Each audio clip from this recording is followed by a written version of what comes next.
এই জয় আবেগের, এই জয়ই কান্নার, এই জয় শত মানুষের অনুভূতি। ভারতের বিপক্ষে জয় দীর্ঘ ২২ বছর পর, তাই চোখে জল আসাটা স্বাভাবিক ভক্ত সমর্থক কিংবা ফুটবলার কিংবা দলের স্টাফদের। বাংলাদেশের জার্সিটা হামজা চৌধুরী সমীর সোমদের গায়ে উঠতেই বদলে গেছে বাংলাদেশের ফুটবল। শক্তিশালী হংকংয়ের বিপক্ষে এখন হাড্ডাহাড্ডি ম্যাচ হয়, ভারত হয়ে যায় আন্ডারডগ। তবুও ভালো খেলে হংকংয়ের বিপক্ষে নিশ্চিত জয় থেকে হতাশা, নেপালের বিপক্ষে নিশ্চিত জয় কিন্তু শেষ পর্যন্ত সমতা।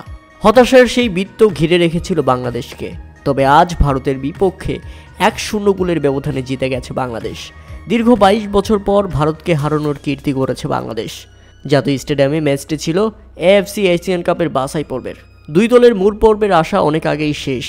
তবুও ভারতের বিপক্ষে ম্যাচটা উচ্ছ্বাসের কমতি ছিল না। ম্যাচটা নিয়মরক্ষার হলেও আলাদা মর্যাদার ছিল।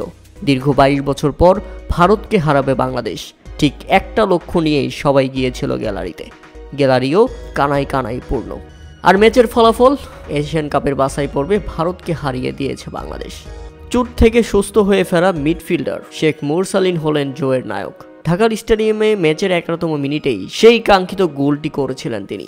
এশিয়া কাপ বাছাই পর্বের সমীকরণে আর বাংলাদেশ নেই, তবে বাংলাদেশ রয়েছে ১৮ কোটি দর্শকদের মনে। ২০২৩ সালের সাব চ্যাম্পিয়নশিপের পর আর কোনো স্বীকৃত ম্যাচে ভারতকে হারাতে পারেনি বাংলাদেশ। আর ২০২৫ সালে এসে সেটাই পাল্টে দিয়েছে হামজা চৌধুরী, শেখ মুরসালিনরা।